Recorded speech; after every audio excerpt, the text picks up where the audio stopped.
antes de falar da sua trajetória, né, profissional e acadêmica, gostaríamos que falasse um pouco das suas origens, né? Nasceu, sua família, a escolaridade antes da universidade. As minhas lembranças de infância. Eu nasci em Angola. Nasci no Lubito, uma cidade portuária, perto de Benguela, onde vivi até aos meus 6 anos, praticamente. Ou seja, regressei a Portugal em 75, um mês ou 2 antes de fazer 6 anos. E regressei na chamada vaga dos retornados.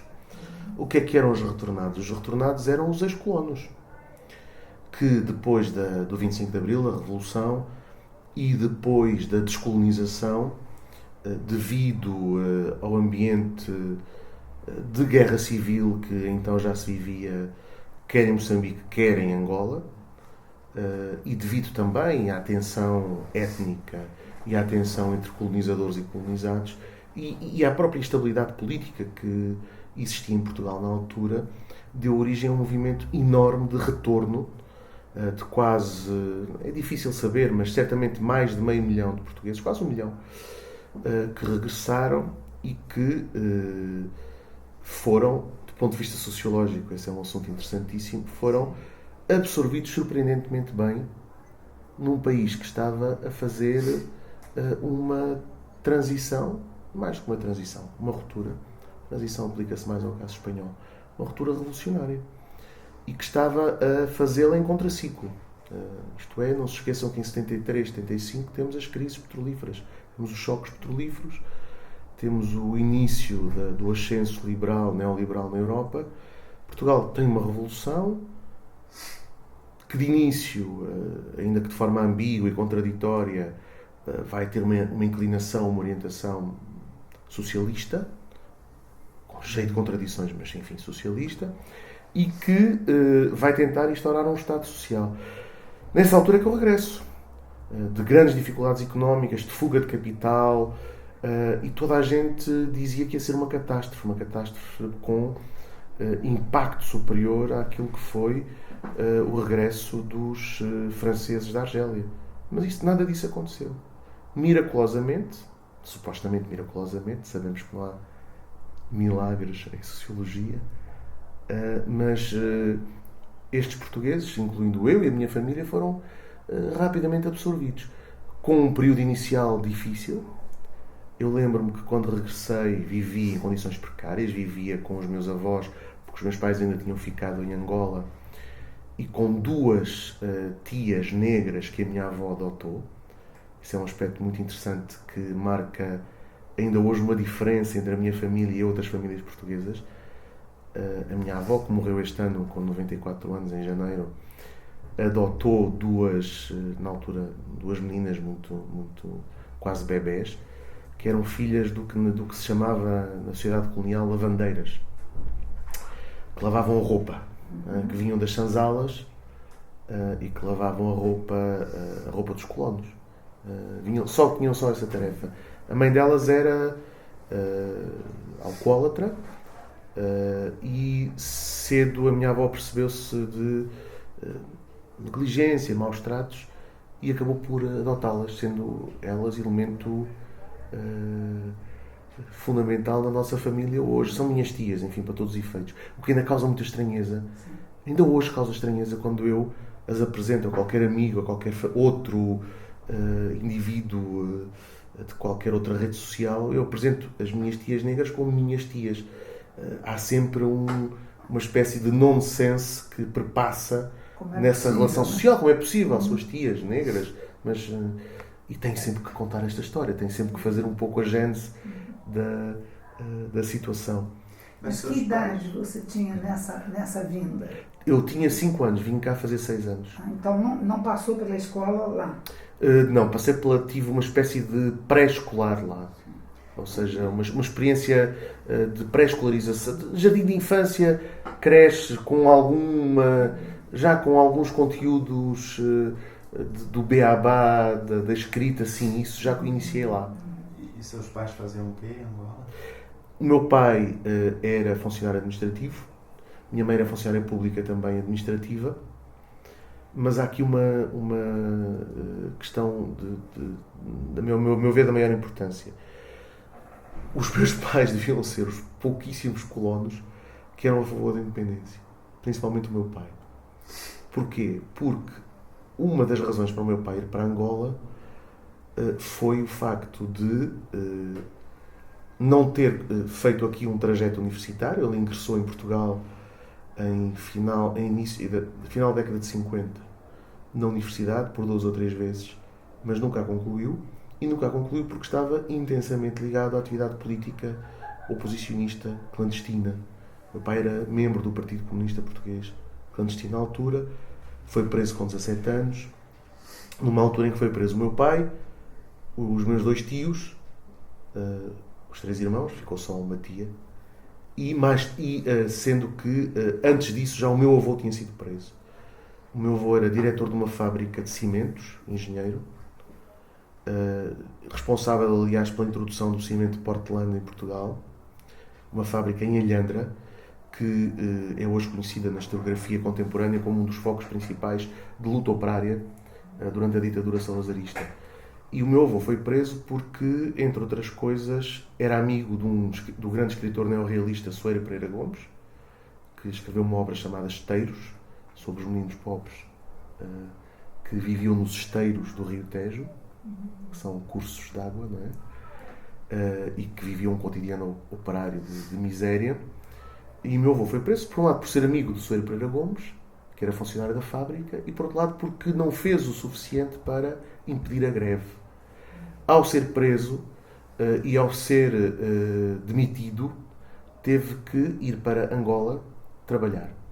E foi trabalhar para o Champalimau, o célebre Champalimau, que era dono que tem, aliás, que depois foi para o Brasil, depois da Revolução, e que tinha fábricas de cimento em Angola, e o meu avô foi dirigir uma dessas fábricas de cimento no Lubito. Ora, o meu pai, devido à instabilidade de ter sido preso, não ter conseguido acabar o seu curso, foi, no fundo, juntar-se aos meus avós e à minha tia, à sua irmã, que estavam já em Angola. Mas continuou sempre a sua atividade política. Ou seja, o meu pai, chegando a Angola, tornou-se militante do MPLA, que era um movimento que, na altura, conseguiu conquistar, nos anos 60, início dos anos 60, conseguiu conquistar alguma intelectualidade em Luanda. Intelectualidade essa que, na maior parte dos casos, ainda hoje está no regime, faz parte do MPLA, como o Luandino, o escritor Luandino Vieira e outros. E meu pai fazia parte desse grupo. E, portanto, era um colono sui generis. Ele morreu há 2 anos e contava-me histórias muito interessantes, nomeadamente quando a primeira revolta, na altura dita indígena, deflagrou, que foi uma revolta brutal, em que foram assassinados milhares e milhares de brancos. A catanada, portanto, foi o início, não ligado ao MPLA, ligado a um outro grupo de incidência tribal forte. Não, é FNLA. UPA, na altura chamava-se UPA. Houve da parte dos colonos uma reação simétrica que deu origem a massacres, que estão agora a ser alguns deles desvendados. Há pouco tempo, aliás, veio a lume um documento em que pela primeira vez se prova, um documento inclusivamente com características literárias, se prova a prática de assassinatos, de fuzilamentos de negros conotados com os movimentos independentistas, negros a quem a cabeça depois era cortada, espetada num pau, ritualisticamente, para servir como exemplo, com a cumplicidade de alguns chefes tribais. Portanto, houve também uma reação simétrica dos colonos e, entre outras coisas, a distribuição de armas pelos colonos. E meu pai recusou-se a usar arma na empresa onde estava.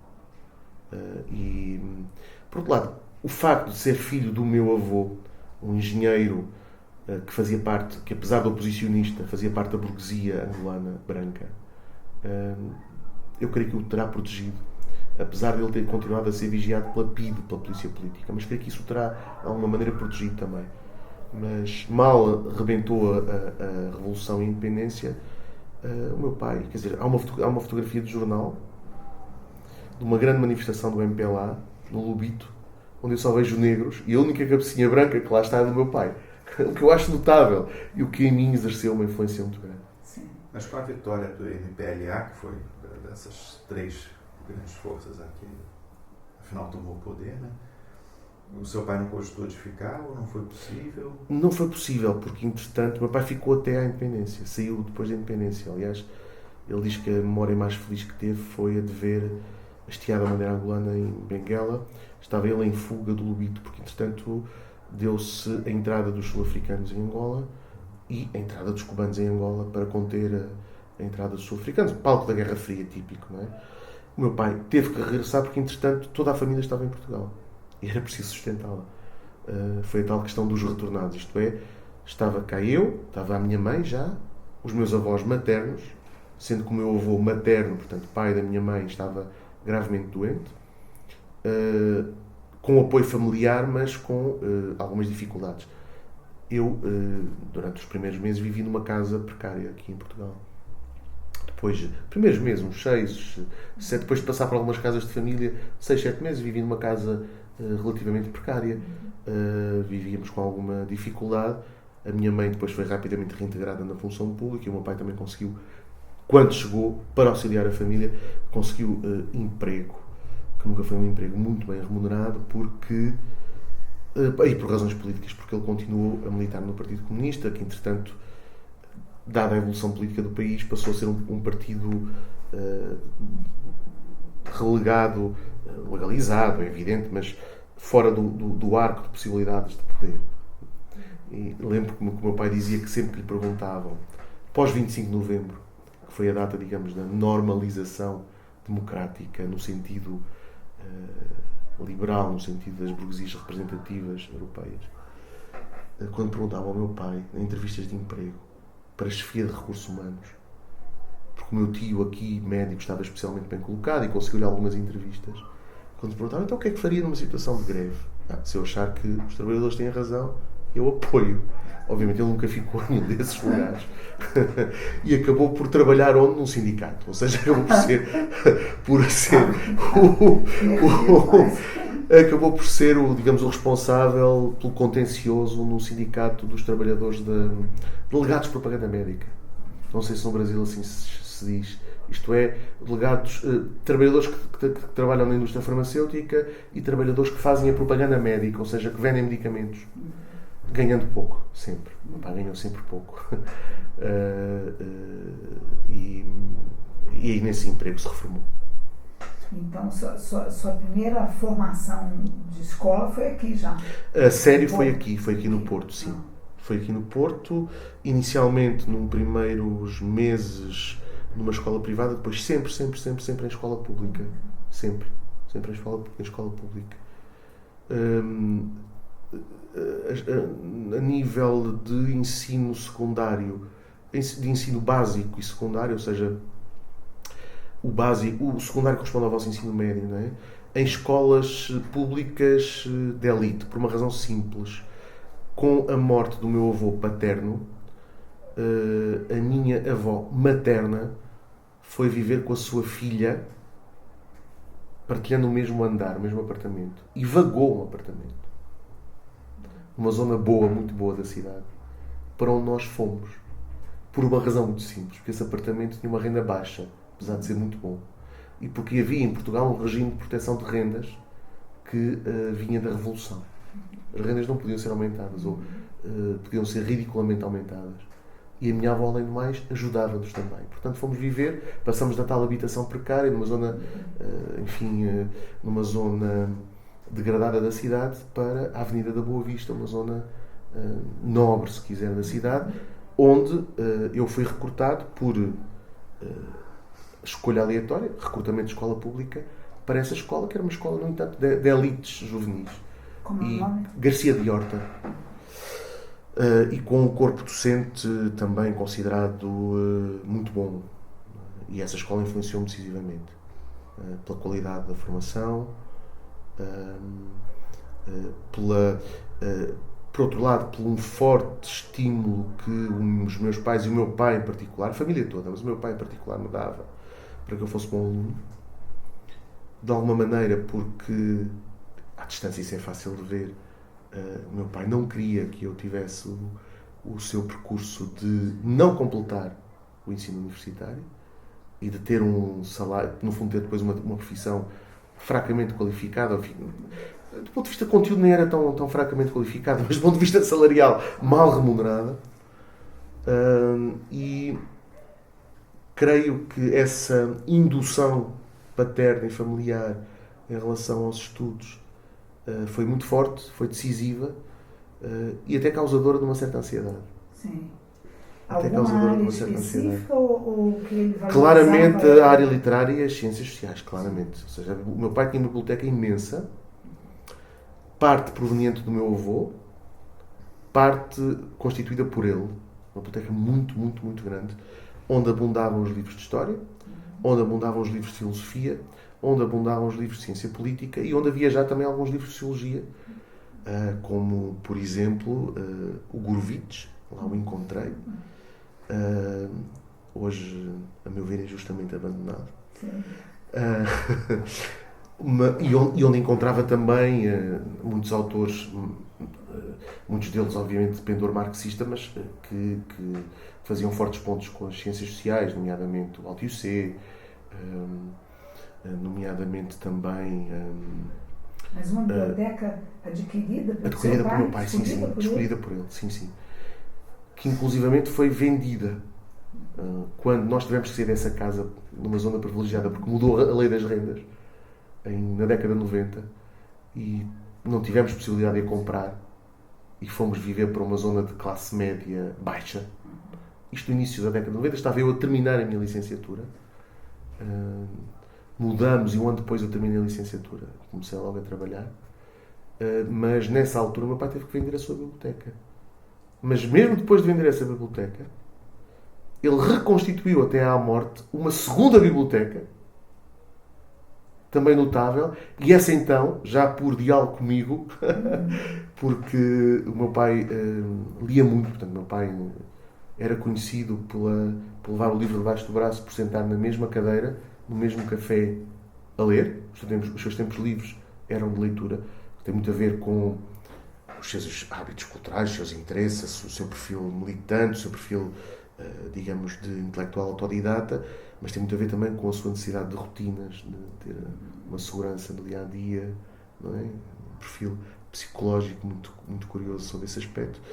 Mas ele reconstituiu uma biblioteca. Aí já com muita influência mundial comigo, onde estavam os sociólogos contemporâneos, quase todos que ele quis ler. Leu imenso Bourdieu, leu imenso Giddens, leu imensos novos sociólogos franceses ligados às questões da exclusão social, Robert Castel, Rosan Vallon. Enfim, ele comprava livros que às vezes eu próprio não tinha. Diga-se passagem, quando ele morreu eu acabei de ficar com esses livros, não é? Porque sou filho único. Não é? E, portanto, acabei por ficar com os livros da biblioteca do meu pai ligados à sociologia. A sua opção pelas ciências sociais, então, foi natural, familiar? Foi claramente familiar e muito ligada também a alguns professores. Inicialmente a minha inclinação era literária, devido à influência de professores e devido ao facto de eu ter uma escrita literária precoce, muito estimulada pela família. Muito ligado ao facto de ser filho único, fazia poemas, queriam que eu lesse os poemas em voz alta perante grupos familiares. Eu era muito atrevido, portanto lia-os sem qualquer problema, gostava, havia aí uma indução narcísica um pouco forte. Depois comecei a publicar já no liceu, na faculdade continuei a publicar literariamente, mas a viragem para a sociologia dá-se no meu 11º ano de escolaridade, quando tive a cadeira de Sociologia, no liceu, dada por uma professora de Filosofia, que me abriu completamente as portas para a Sociologia. Portanto, é um somatório, embora se eu tivesse que escolher dentro desse somatório a variável mais influenciadora, digamos, seria sem dúvida nenhuma a variável familiar paterna. Mas a escola teve também uma grande influência, apesar dessa luta interna com a literatura. A sua entrada na universidade, ela já se dá dentro de um sistema mais moderno, né? Sim. Ao contrário da maioria dos nossos entrevistados, que vieram da geração ainda que viveu Abril de 74 como um grande marco, uma mudança radical, e aí começou, vamos dizer, uma institucionalização de uma ciência social mais moderna. A sua já segue trajetória, né, mais próxima, vamos dizer assim, atual, pelo menos antes de Bolonha, talvez, mas de se licenciar em Sociologia, fazer logo mestrado, doutorado, doutoramento, né, como dizem aqui, professor associado, agregado, catedrático. Para falar um pouco dessa já... É verdade. Eu fui, de alguma maneira, contratado por concurso. Mas contratado, quer dizer, foi um concurso, mas não vou mentir. Queriam-me escolher a mim, não é? Não vou mentir em relação a isso, não faz sentido. Mal me licenciei. Licenciei-me em 92, com uma média alta, 17 valores, média mais alta da minha turma, numa altura de expansão do ensino superior em Portugal, do ensino superior público, e numa altura de expansão deste curso de Sociologia, que era recente. Reparem que o curso foi criado em 85, eu licenciei-me em 92, com falta ainda de professores. Todos os anos o melhor aluno era contratado.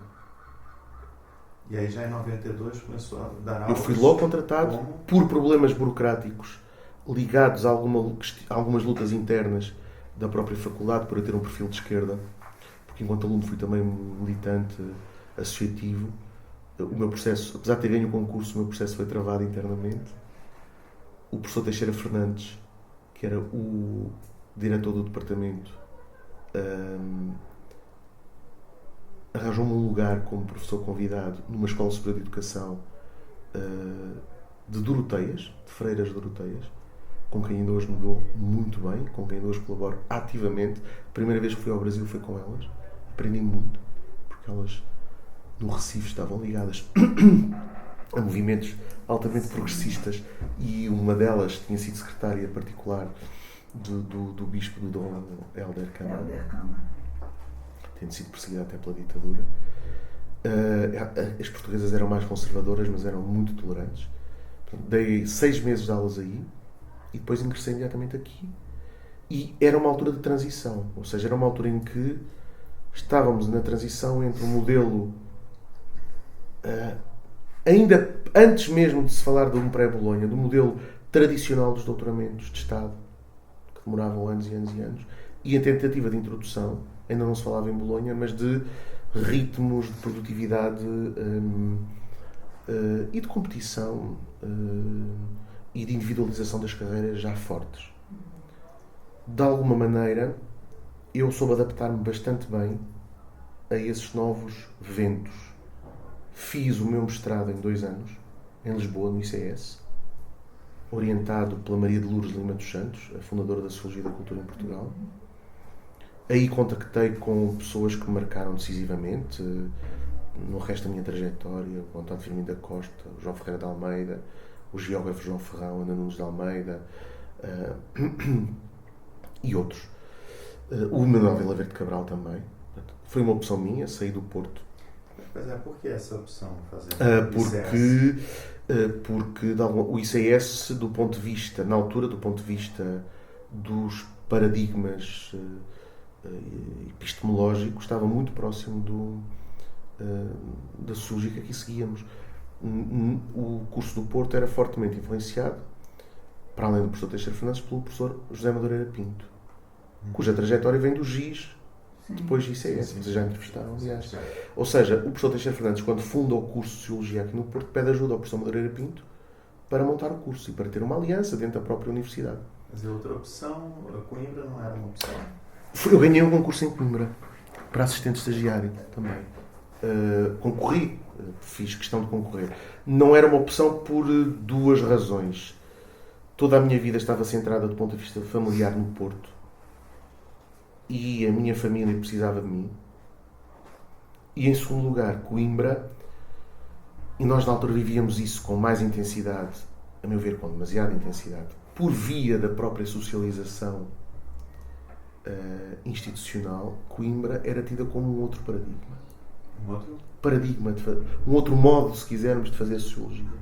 Isto é, um modo de fazer sociologia que se afastava dos cânones de um racionalismo bem temperado, que se afastava dos cânones neopositivistas, no que isso tem de bom e mau, de separação entre o sábio e o político, entre o cientista e o político, à la Weber, e devido ao perfil, digamos, ao perfil altamente polémico do Boaventura Sousa Santos na sociologia portuguesa. Isto é, o professor Madureira Pinto chamou de populismo epistemológico. Exatamente. A ideia de que Coimbra, na altura muito dominada pela figura carismática, correspondia no fundo àquele obstáculo epistemológico que o Bourdieu fala no Le Métier, que é o sociólogo profeta. De alguma maneira, o Boaventura era muito equiparado a isso. Com muitas razões, eu acho que há razões válidas para isso. Acho que o Boaventura tentou exercer uma hegemonia no campo intelectual da sociologia portuguesa, um campo científico que nunca conseguiu exercer, e com isso as tensões foram muitas. Acho que ele próprio, pelas suas características tribunícias e por uma certa ligação ambígua ao poder, porque as suas posições geralmente estão mais à esquerda do que as suas posições científicas geralmente estão mais à esquerda do que as suas posições depois no campo político e na inserção de redes de apoios institucionais, mas também justamente eu acho que houve uma diabolização e uma caricaturização excessiva de Boaventura, porque se nós formos ler Boaventura, reconhecendo esse lado de esse perfil messiânico, vamos encontrar alguma coerência e vamos encontrar produção científica original sobre a sociedade portuguesa. A forma como ele estuda o Estado, a sociedade de providência, o Estado e a sociedade de providência em Portugal, a meu ver, é seminal. A forma como ele estuda também alguns movimentos sociais e alguma lógica de coexistência entre o pré-moderno, moderno e pós-moderno em Portugal são muito interessantes, e produziu pesquisa empírica muito válida, nomeadamente na área da justiça. Portanto, só que eu, na altura, enquanto jovem, estava muito, não tinha os mecanismos suficientes para essa distanciação, ou seja, a interiorização de uma distância forte em relação a Coimbra, a necessidade de aqui apoiar a minha família e o facto de estar profundamente socializado dentro desta instituição, a nível até afetivo, fez com que não hesitasse um só segundo quando também ganhei aqui o concurso. Portanto, aliás, porque em Coimbra queriam que eu ficasse lá a viver. Porque eles percebiam que havia necessidade de manter as pessoas sob um certo controle. Socialização uma socialização muito intensiva, não é? E eu isso também não queria de forma alguma. Não é? Agora, o mestrado ainda, o ICS e o Esqueté não era uma... Muito ligado ao Esqueté na altura. São muito próximos também, não? Hoje não. Hoje não tanto. Hoje são fortemente rivais. E hoje eu creio que não há sequer enquanto que na altura o paradigma epistemológico mais vasto, bachelardiano, bourdiano, se quisermos, dominava aqui no Porto, dominava no ICS e no Esqueté, sendo que ICS e Esqueté ainda eram um só, de alguma maneira. Já tinham existência jurídica própria, etc. Mas o corpo docente confundia-se muito. A sociologia na altura tinha no ICS um peso fortíssimo, hegemónico. Hoje não tem, hoje o ICS é dominado pela história e pela ciência política. Ciência política, não é? Sim. E mesmo em termos de posições no campo... O ICS. O ICS. É dominado pela ciência política, é dominado pela história, por uma história que inclusivamente é uma história conservadora, que faz um certo eles vão ficar furiosos, mas que faz um certo revisionismo histórico, mesmo no que diz respeito à ditadura, e que tem tido no campo, naquela confluência entre o campo científico e a esfera pública, tem tido posições cada vez mais à direita, coisa que na altura não acontecia. Na ciência política, é muito na ciência política, interessante. particularmente. E na história também. E na historiografia também. Ou seja, por exemplo, na historiografia estão lá concentrados os historiadores que... isto tudo é muito polémico, nem me compete a mim discuti-lo, mas estão lá concentrados os historiadores que dizem que a ditadura não foi fascista, quando muito teve lives de fascismo, e que foi até uma ditadura branda. E inclusive comparam-se indicadores de tortura, de assassinatos, etc. No campo da ciência política estão lá muitos dos que matematizam a ciência política, quantificam a ciência política, tem um olhar positivista aí sim sobre a própria ciência política, e vêem tudo como um jogo de atores. E isso mudou muito o paradigma inicial do Adérito Cedas Nunes, que tinha prolongamento no João Ferreira de Almeida, na Ana Nunes de Almeida, e que tinha uma grande ligação também, na Maria de Lourdes dos Santos, tinha uma grande ligação ao Esqueté. Portanto, o Esqueté e o ICS hoje estão claramente separados. O ICS, o Esqueté hoje em dia, qual seria a área mais... A história, a filosofia, a sociologia continua a ser uma área preponderante, mas hoje já há também uma clivagem forte no Esqueté entre a sociologia e a gestão, e as ciências empresariais, que tem vindo a modificar o perfil do Esqueté. No sentido de ser uma escola mais virada para o management, ou seja, por vezes entre as políticas públicas, que é o que os nossos amigos sociólogos do Esqueté tentam defender, e o lado gerencial, há uma tensão clara. Isso nota-se. E nota-se que hoje o Esqueté vive uma encruzilhada nesse sentido. Só aproveitando esse mapeamento, só para terminar a dúvida, a antropologia, como ficaria? A antropologia é quase inexistente em Portugal. E a ciência política que tem uma institucionalização mais tardia? Tem, mais tardia, mas em ascenso. Porque a ciência política em Portugal está fortemente ligada ao panorama mediático, aos comentários mediáticos, que geralmente se reduzem à mera análise das táticas do dia-a-dia dos atores políticos. Ou seja, é um comentário político muito pobre, cheio de preconceitos, e, na maior parte dos casos, o que mais, quer dizer, o salto que eles muitas vezes dão em termos científicos é uma matematização de modelos de análise dos comportamentos eleitorais e pouco mais. E a antropologia tem uma posição claramente subalterna, quase inexistente, tirando a antropologia do Esqueté, e alguns antropólogos que não chegam sequer a ser um grupo no SES, em Coimbra. A antropologia em Portugal não existe, infelizmente. Eu acho que a melhor antropologia em Portugal, neste momento, é feita por sociólogos. Como o António Firmino da Costa, como o Madureira Pinto, como Gilberto Velho, quando o António Firmino da Costa, que era o principal. Sem dúvida nenhuma. Para mim, a tese do António, Sociedade de Bairro, sim, é um exemplo de sociólogo etnógrafo. Dizer de fazer ali uma distinção. Bem, os quadros teóricos eventualmente puxam mais para a sociologia, mas todo o trabalho de pesquisa de terreno é antropológico.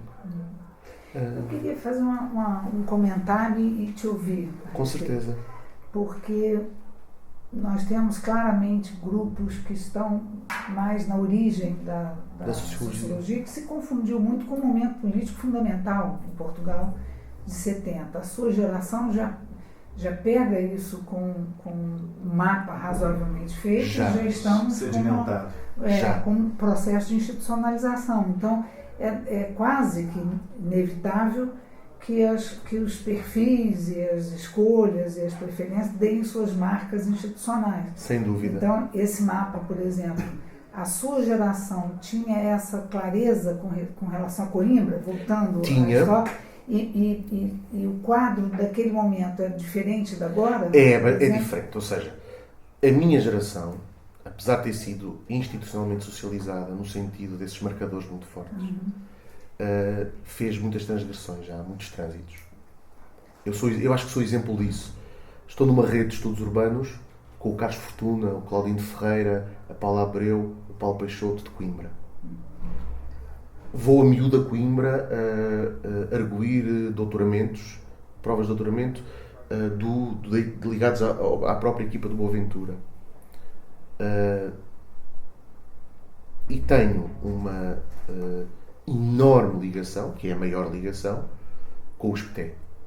E com o grupo do Esqueté, do António Firmino da Costa, do Fernando Luís Machado, do Rui Pena Pires, e daquelas pessoas que já muitas delas não estão no ativo, João Ferreira de Almeida, Maria de Lourdes dos Santos, mas enfim, no ativo em particular, o António, o Fernando, o Rui Pena Pires, e muitos jovens doutorandos que entretanto têm vindo a surgir e que nós que orientamos e com quem partilhamos publicações, projetos. Há um trânsito muito grande.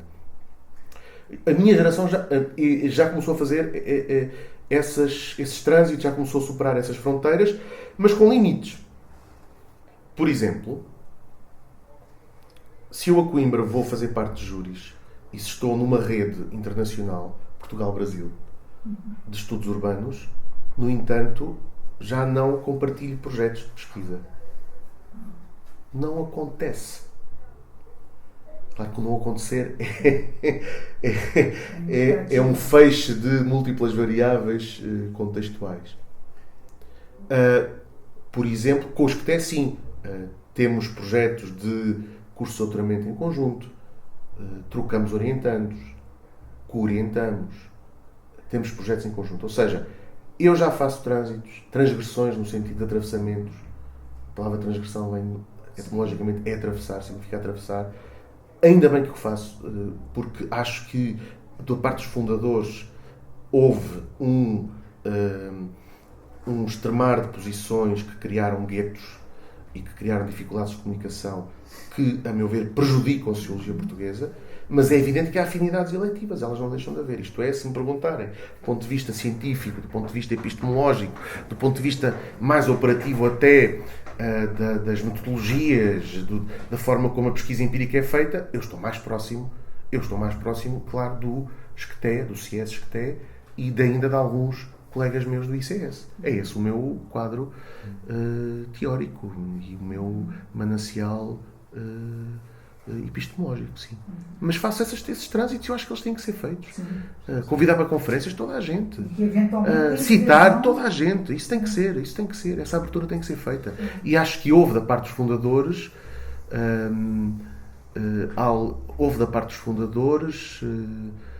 implícito ou explicitamente, alguma tendência para reproduzirem nos seus putativos herdeiros essas fronteiras, e isso é um aspecto que eu considero negativo. Voltando um pouco à sua formação, pós-graduação, o seu mestrado foi em 95, né, que terminou, e foi logo publicado depois, Tristes Escolas, né?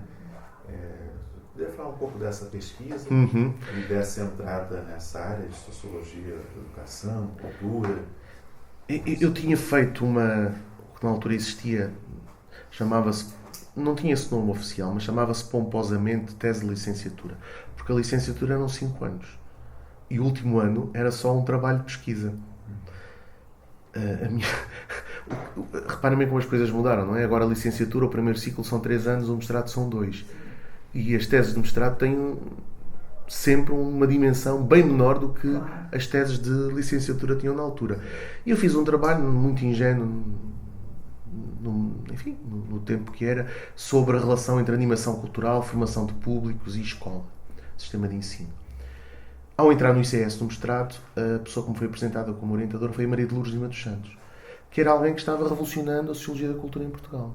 Nomeadamente em 2 sentidos, mostrando como o modelo hierarquizado de cultura, a alta cultura, cultura de massas e cultura popular, tinha trânsitos, tinha mecanismos de hibridação e de sincretização, mostrando como as práticas culturais eram mais, apesar das profundas desigualdades a que estavam marcadas, e as desigualdades face à cultura erudita eram aí as mais vigentes, elas próprias, essas práticas, eram mais ecléticas do que pensávamos, e em particular o modelo bourdiano de homologia rígida entre sistema de posições sociais, sistema de disposições e sistema de tomada de posições, era um modelo que não deixava margem para interstícios, brechas, transformações, ressocializações, etc. A Maria de Lourdes foi essencial para me abrir os olhos em relação a isso. E então eu decidi estudar algo que fazia a confluência entre 3 campos de sociologias especializadas. A sociologia da juventude, as culturas juvenis, a sociologia da educação, a escola, e a sociologia da cultura, as práticas culturais dos estudantes.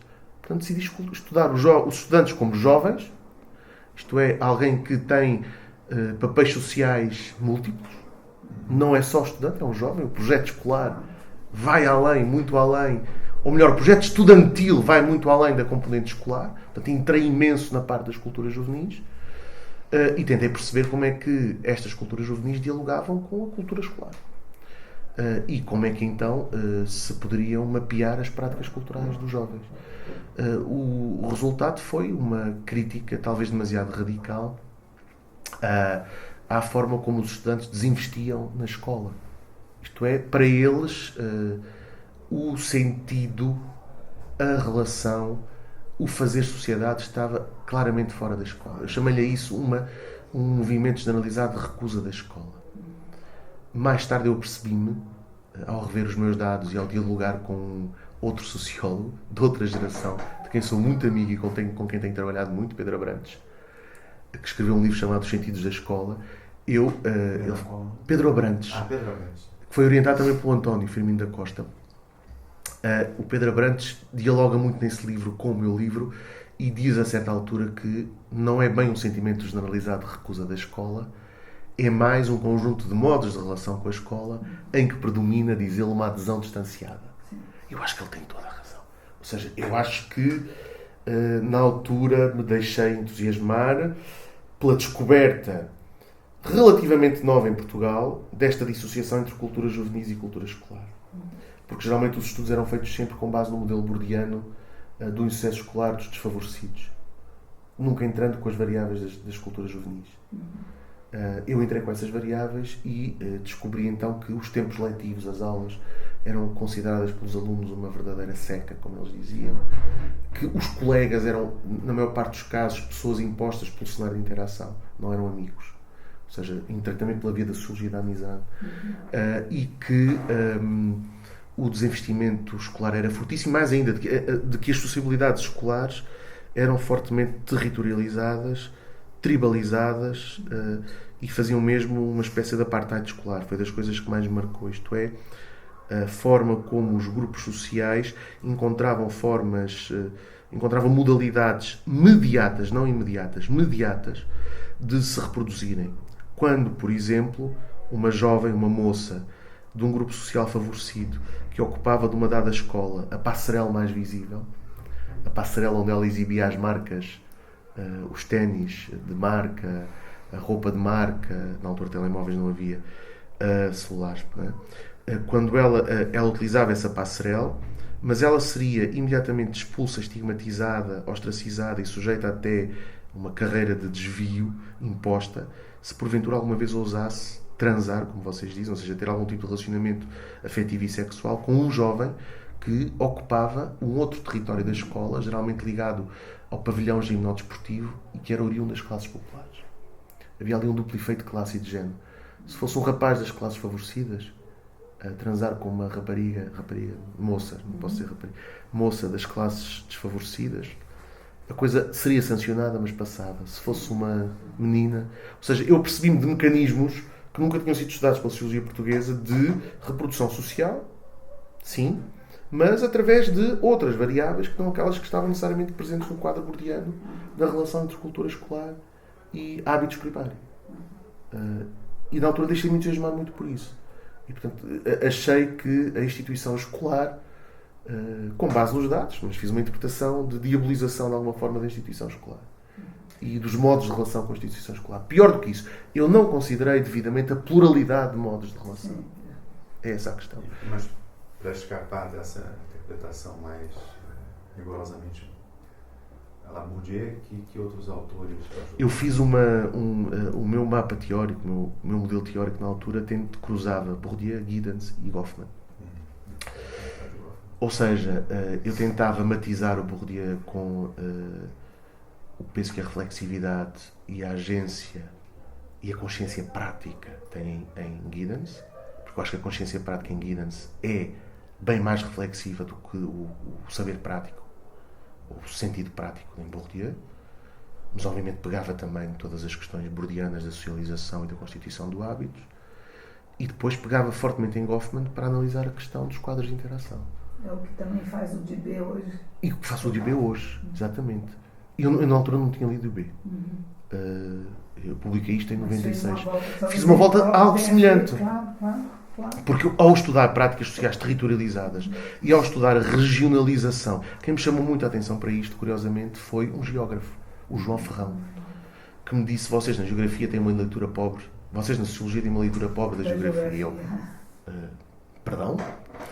Então, ele indicou-me 2 autores fundamentais, o Harvey e o Soja, o Edward Soja, que para mim foram fundamentais. Isto, pegando depois no Giddens, que por sua vez pegava no Agarant Strand, e pegava também numa leitura, no fundo, uma crítica do Goffman, na questão da regionalização do comportamento, ou seja, fachadas e bastidores, front stage, backstage, e dizia que, atenção, o Giddens já dizia isso, atenção, que as fachadas muitas vezes têm lá no seu próprio interior também bastidores. E atenção que nos bastidores há também fachadas. Preciso complexificar este tipo de mapeamento. Eu fiz isso para os quadros de interação nas escolas. Ou seja, encontrar regiões internamente diferenciadas e misturar um pouco esta lógica do bastidor e da fachada. Mostrar que bastidores e fachadas se podem intersetar de forma muito mais fina do que propriamente estaria. Portanto, eu aí, sem o saber, explicitamente, sem o saber explicitamente não é verdade. Eu nesse livro, que está aí, posso mostrar-vos depois, eu falo da necessidade de vamos ver se eu me lembro do termo. Ele tem sido repegado de uma heterodoxia controlada. O que é hoje, visto à distância, é claramente uma forma de eu me distanciar da socialização científica que tive sem romper com ela. Ou seja, uma forma de eu estabelecer um compromisso. Que tem tudo a ver com as minhas inserções institucionais também. E tem tudo a ver com os meus grandes mestres. Porque se, por exemplo, a Maria de Lourdes Lima dos Santos foi a minha orientadora, o meu mestre em termos científicos foi claramente o Madureira Pinto, que mais tarde orientou o meu doutoramento. Doutorado, Mas já aí eu estou a distanciar-me. Quer dizer, ao fazer um modelo triangular, apesar de Madureira Pinto sempre ter sido os bordianos que mais importância deu às dimensões interacionistas. Aliás, ele cria um conceito muito, que eu acho que é muito heurístico e pouco utilizado, que é o conceito de interhábitos. Ou seja, de como é que a intersubjetividade deve ser incluída na teoria do hábitos. E que, a meu ver, podia ser levado bem mais à frente do que ele até levou. Ele não leva porque ele é bordiano e é fielmente bordiano. Mas eu acho que é um avanço, é um aprofundamento extraordinário dentro da teoria bordiana. Ou seja, eu aí também tive o estímulo de Madureira Pinto para investir no interacionismo. Em particular no Goffman. Ele gosta muito do Goffman. Portanto, mas é um compromisso que eu tento estabelecer claramente. É abrir já um quadro teórico que herdei com complexificante. Repare bem, heterodoxia controlada. Eu digo, eu não quero a originalidade a todo custo. Eu digo isso a alguns. Mas eu quero fazer algumas interseções. Eu quero abrir modelos teóricos. Eu quero hipóteses teóricas mais operativas. Eu quero, no fundo, isso é que eu já não o dizia, mas acho que estava implícito. Eu quero, de alguma maneira, atenuar a componente militar que está presente no conceito de Madureira Pinto e de João Ferreira de Almeida de função de comando da teoria. Não é cair na grounded theory, mas é dizer que a função de comando da teoria nos pode levar a reificar, ainda que isso seja contrário ao propósito dos autores, que claramente vão beber ao Bachelard e ao Bourdieu, mas pode nos levar a reificar demasiado as teorias pré-existentes. Ou seja, a função de comando da teoria, se levada demasiado a eito, pode impedir-nos de desafiarmos, de questionarmos. Sim, ou seja, leva-nos a construir hipóteses teóricas, na maior parte dos casos, destinadas a serem confirmadas, preguiçosas, pouco audazes, pouco transformadoras dos quadros teóricos, ou seja, pouco heurísticas, pouco instigadoras da pesquisa empírica. Bom, a passagem do seu mestrado para o doutoramento também foi quase automática. Foi automática. Portanto, fiz o meu doutoramento em 3 anos e meio, que na altura... E por que a opção de fazer com Madureira Pinto?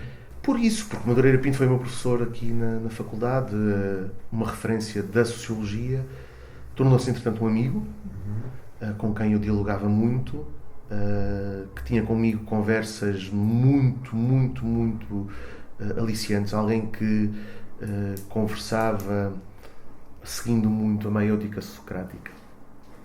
Mas nos levava a opção de continuar fazendo com o mesmo orientador? Eu achei interessante mudar de orientador, assim como achei interessante viajar entre instituições. O que eu verdadeiramente gostaria é ter feito um doutoramento fora do país, mas mais uma vez razões familiares não me permitiam isso. Fora do país onde em França, na altura França, claramente, sim. Que é... sim, claramente França. Provavelmente gostaria de ter ido para o Collège de France, muito provavelmente, e não consegui, e houve constrangimentos familiares aí que pesaram também. Tive a sorte de ter equiparação a bolseiro, hoje já não existe, ou seja, tive 3 anos sem dar aulas. Foi contratada uma pessoa para me substituir, que depois entrou para os quadros, que foi o Eduardo Vitor Rodrigues. Mas, entretanto, nesses 3 anos, para além do doutoramento, fiz inúmeras outras coisas, né? Como, por exemplo, participar com a professora Maria de Lourdes Lima dos Santos na fundação do Observatório das Atividades Culturais em Lisboa. Ou seja, eu passava 3 dias em Lisboa, depois vinha para o Porto, também prestar apoio à família, e nisto tudo ainda fiz o doutoramento. Portanto, foram uns anos loucos, em que eu acho que bebi muito, obviamente, ser jovem, porque não me estou de maneira nenhuma a ver hoje a conseguir fazer isso. Não, a parte final isolei-me, a parte final dos 6 últimos meses, tive a sorte de ter uma amiga que tinha uns pais generosos que me emprestaram uma casa na praia, onde eu me isolei e onde passei 6 meses a escrever, depois de já ter a informação toda tratada. Feito o doutoramento, você continua, né, a carreira de professor aqui no Porto, né, os vários níveis ou títulos, né, que foi passando. Mas também eu queria ouvi-lo a partir das mudanças a partir de Bolonha, justamente, que é a formação nova que agora está a formar pessoas nesse novo quadro, né? Que você diminuiu o tempo de licenciatura e mestrado, que era antes a licenciatura, né? No Brasil não passamos por um processo similar, reduziu-se o mestrado, o doutorado muito claramente, mas ainda tradicionalmente são 4 anos de bacharelado, né, que chamamos lá geralmente mais de licenciatura, e 2 para o mestrado e 4 para o doutorado. Né? Mas como é que essa mudança se opera e como que isso impacta, no seu ver, a formação, quer dizer, antes e depois de Bolonha de um doutor? Não é linear. Que é um doutor antes e depois de Bolonha, talvez de outra forma. Não é linear. Por exemplo, eu não acho que o nível tenha descido. Muitas críticas a Bolonha são críticas de pendor elitista. Ou seja, consideram que o nível decresceu. 3 anos é muito pouco, ou 5 com mestrado é muito pouco, os nossos alunos estão cada vez piores, sabem cada vez menos. Não é verdade. Eu tenho estado presente.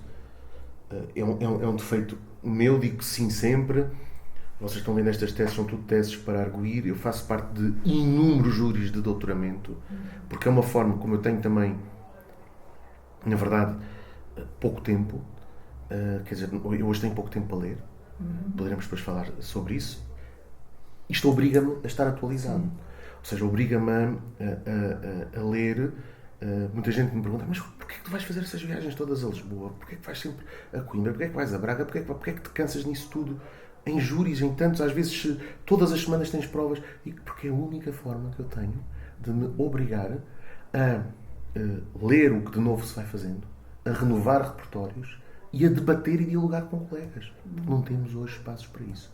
Ou seja, a individualização das carreiras, a burocratização das ditas, a ótica gestionária destrói aquilo que deveria ser, de facto, comunidades científicas, ou seja, comunidades que se encontram, que são intersubjetivas, de controle cruzado, crítico, de construção partilhada de uma reflexividade. Isso incomoda muito. É uma forma que eu tenho. E o que é que acontece? Eu não vejo que estas teses sejam piores.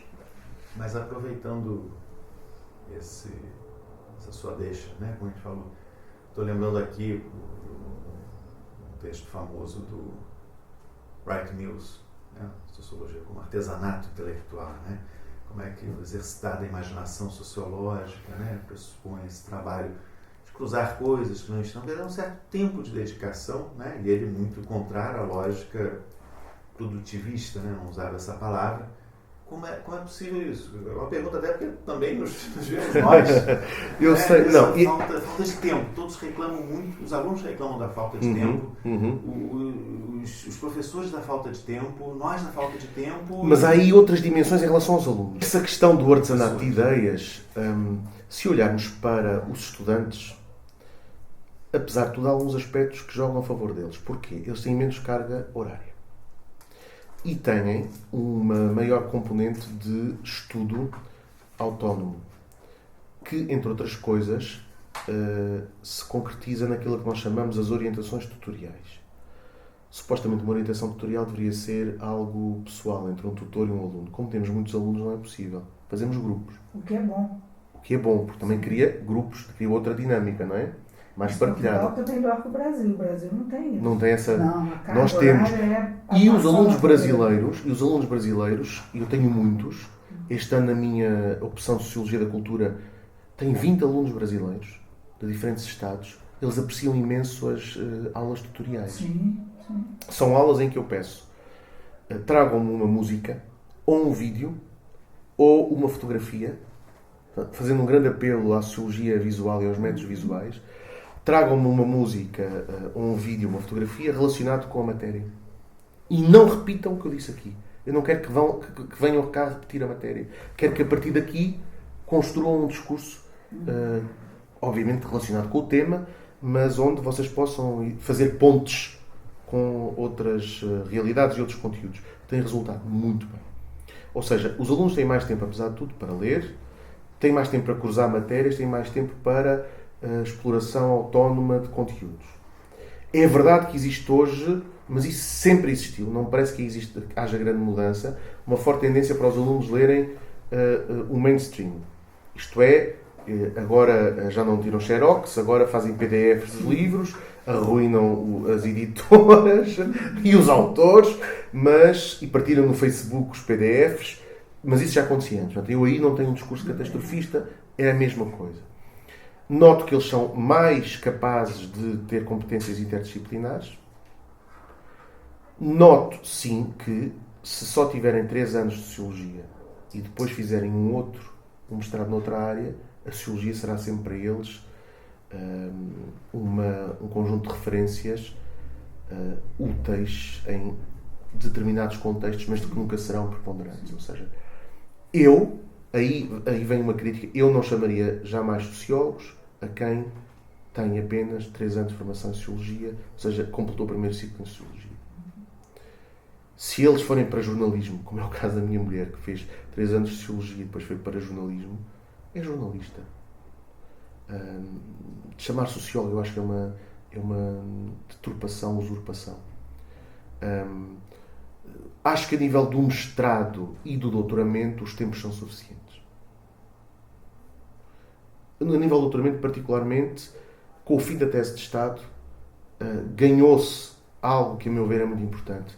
Não é preciso fazer aquela revisão repetitiva, exaustiva do estado da arte, em que as pessoas tinham que demonstrar, desde os teóricos fundadores, desde a trilogia Marx, Weber, Durkheim, que sabiam tudo o que esses autores tinham dito sobre o seu objeto de estudo, passando depois por todas as correntes de estrutura funcionalismo, sociologia compreensiva, sociologia estruturalista, sociologia pós-estruturalista, as cambiantes do marxismo, até chegar à etnontologia.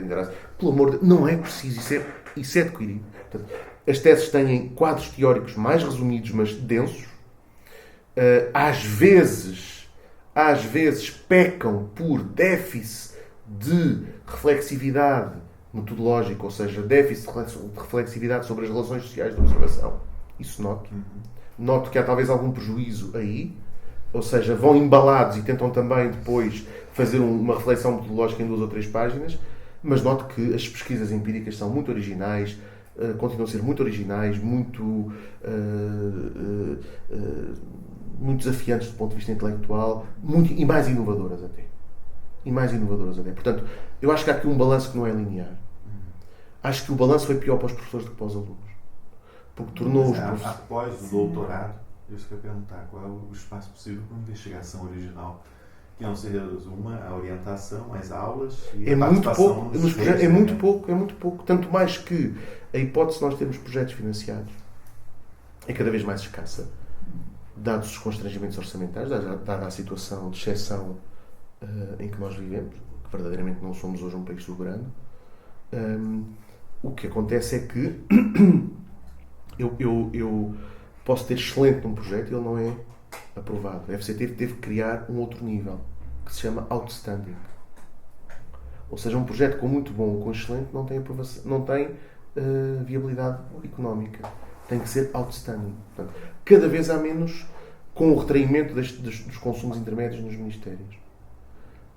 Portanto, ou seja, os que poderiam, dentro de uma lógica de políticas públicas, encomendar estudos. Com todos os problemas das encomendas, já sabemos. Existem apenas as fontes FCT ou as fontes dos privados. O que é que acontece? Tanto a nível dos privados como a nível da FCT, há uma formatação claramente estandardizada.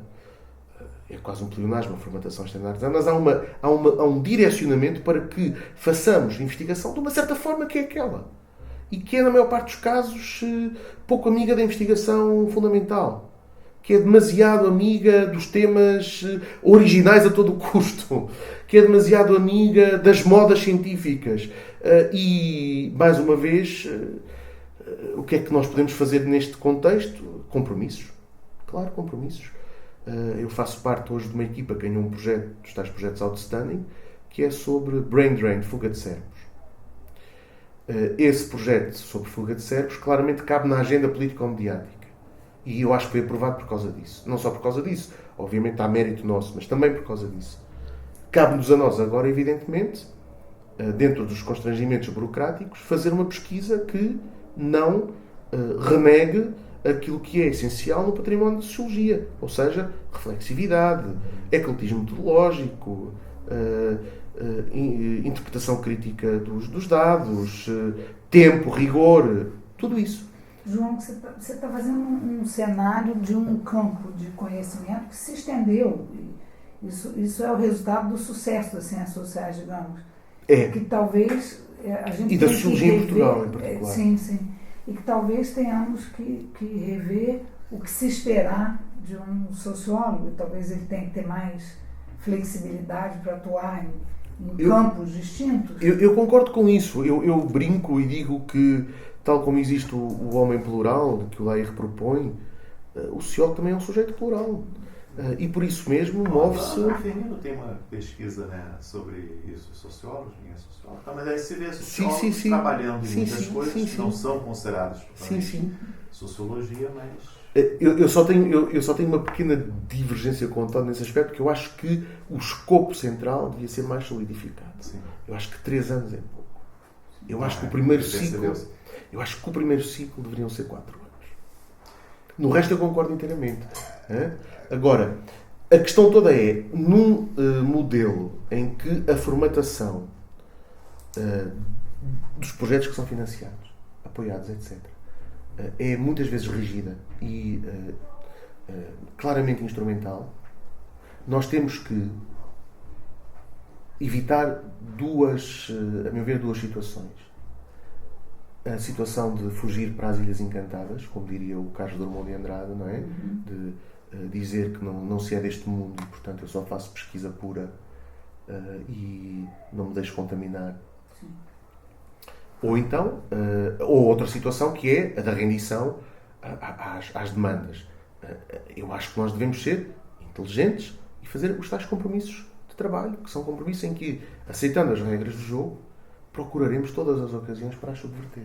Isto é, procuraremos todas as ocasiões para continuar a fazer o artesanato de ideias, para continuar a discutir crítica e reflexivamente, para continuar de supetão, muitas vezes, impor temáticas, metodologias que até nem estavam previstas no programa original, para as testarmos, para as experimentarmos e para fazermos...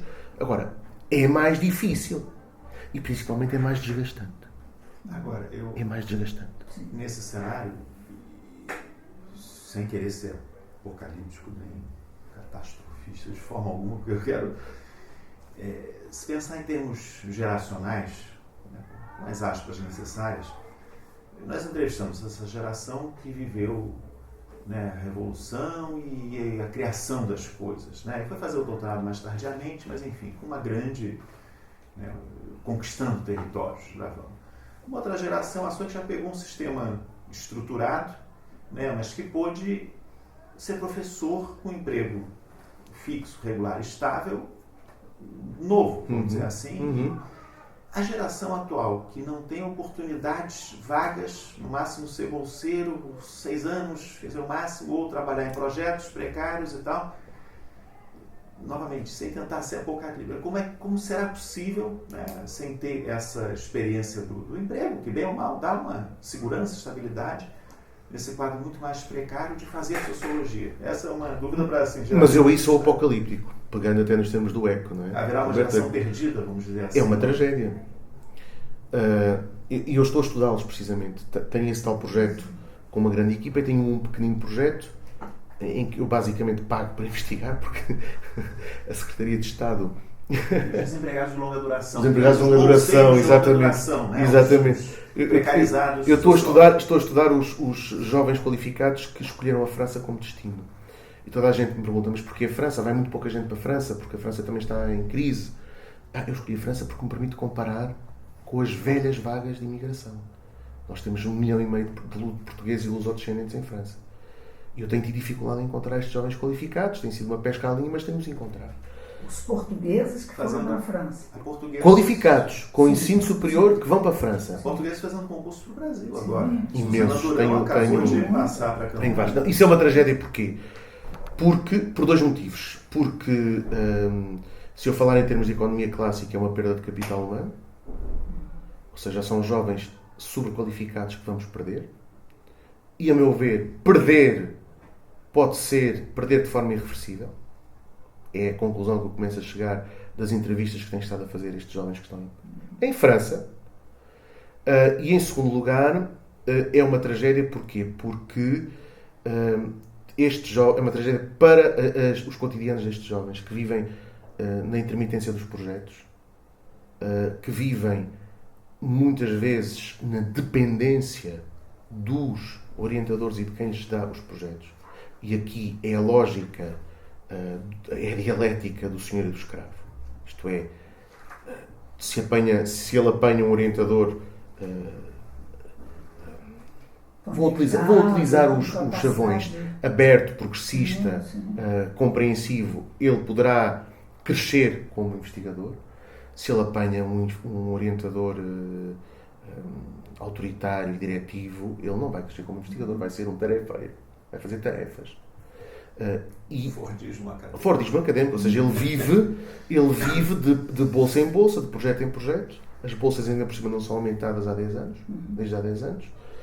E vai adiando ter família própria. Isso está fazendo não tem a família. França, então está. O que eu vejo nestes jovens é que é a sociedade providencial que os está a ajudar, a família providencial. A família. Só que essa também já está a ficar muito desgastada, já está a ficar depauperada. Portanto, não há lugares, nós não contratamos ninguém aqui há 8, 10 anos e não vamos poder contratar ninguém tão cedo. Portanto, a única hipótese que nós temos, eu recebo currículos vitae todos os dias, eu recebo pedidos de emprego todos os dias, eu recebo imensas pessoas que me dizem deixe-me trabalhar consigo porque o professor tem alguma consagração, que trabalhar consigo vai-me dar umas inserções no currículo que podem vir a ser úteis. Eu trabalho gratuitamente, eu faço o que o professor quiser, voluntário. Isto é horrível. E vejo depois, mas é curioso que, apesar de tudo, do ponto de vista científico, está a haver um efeito interessante. Enquanto que, por exemplo, os precários das artes estão a ter uma atitude de grande consentimento, porque, na maior parte dos casos, apesar de terem salários baixíssimos, de viverem por projeto, de viverem na maior intermitência e instabilidade, dizem que são artistas e vivem a aura do artista. Ou seja, vivem em atmosferas estetizantes, vivem em ambientes cuja interação é muito agradável, não têm um patrão presente, é part-time, horário flexível, servem à mesa mas a seguir vão pintar ou fazer uma performance, ou seja, é aquilo que o Richard Lloyd chama de neo-boémia. Glamour, que no fundo é produção do consentimento. Sim. Os jovens cientistas sociais em Portugal estão criando um movimento social. Estão criando um movimento social. Sim. Ou seja, e isso é bom sinal, é sinal de que há transferência de disposições da socialização académica para o campo político, estão se movimentando, estão sendo muito ativos, têm uma associação, a ABIC, a Associação de Bolseiros de Investigação Científica, têm posições públicas, fazem pressão, participam nas manifestações, que são poucas, mas participam. Portanto, apesar de tudo, eu noto que não existe o consentimento que noutras áreas de precarização, igualmente qualificada. Isso é a minha única esperança. Mas de resto eu acho que é uma tragédia, tanto mais que eu ainda hoje estava escrevendo um texto para um jornal online e eu chamava, curiosamente, a tristeza dos que ficam. Porque muitos destes jovens que partem, eu vi isso com os franceses, partem algo alegremente. Vão com o namorado ou com a namorada, vão com amigos, lá arranjam um emprego qualificado e com proteção laboral. Por exemplo, em França, na área de saúde, um enfermeiro ou um fisioterapeuta rapidamente arranja emprego porque há falta de fisioterapeuta e os nossos são muito bem formados. Um emprego em que fica a ganhar 2.500, 3.000 euros, em que pode entrar para a função pública, entrando na função pública no primeiro ano tem um prémio extra de 2.000 euros. Têm as companhias low cost e, portanto, eles de 15 em 15 dias vêm a Portugal, ou vão lá aos familiares, ou vão aos amigos, comunicam por Skype todos os dias. Portanto, e têm lá um tipo de vida, de lazer, inclusivamente, cosmopolita, que não podiam já ter aqui porque já não tinham dinheiro. E não poupam como o antigo imigrante poupava. Claro.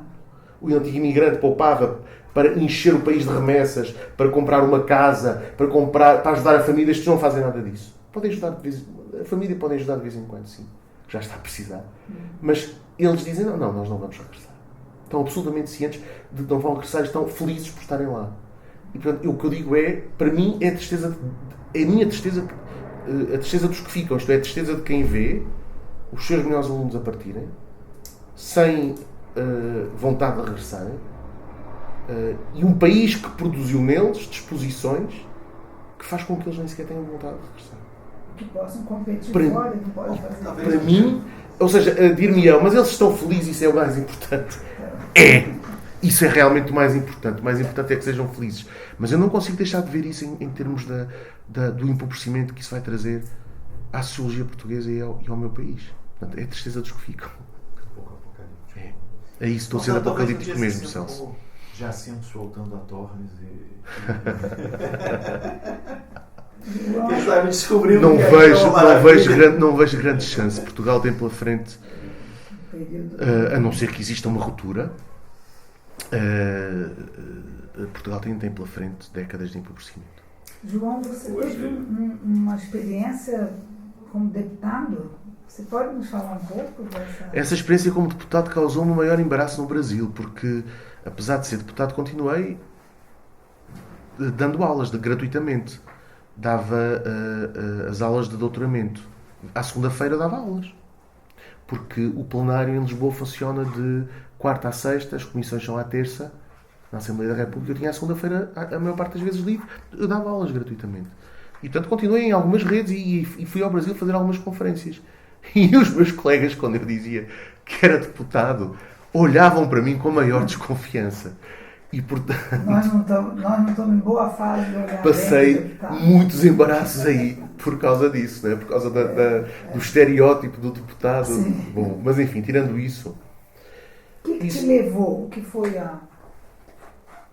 o facto de eu ter tido sempre uma atividade política. Claramente influenciado pelo meu pai. Durante toda a minha juventude eu fui aquilo que se chama um companhão de route do Partido Comunista Português. Nunca fui militante, mas participei em listas para a Câmara Municipal, para a Associação da Prefeitura, para a Associação de Estudantes. Fui dirigente associativo aqui 4 anos. Cheguei a ser, durante algum tempo, presidente da Associação de Estudantes desta faculdade. Depois da queda do Muro de Berlim, afastei-me.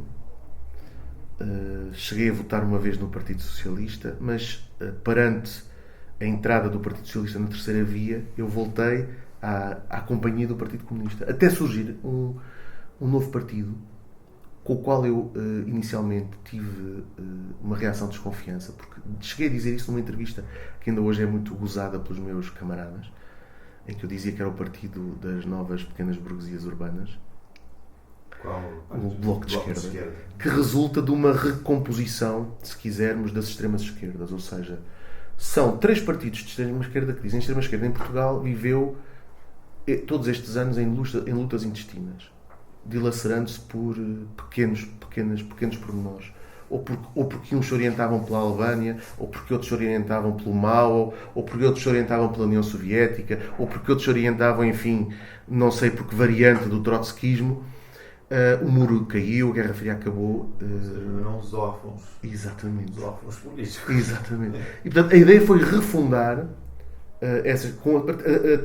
pela criação de um partido que não seria de extrema esquerda, que seria de uma esquerda dita alternativa, ou seja, a esquerda à esquerda da esquerda institucionalizada. Uma esquerda democrática. Uma esquerda socialista democrática, sim.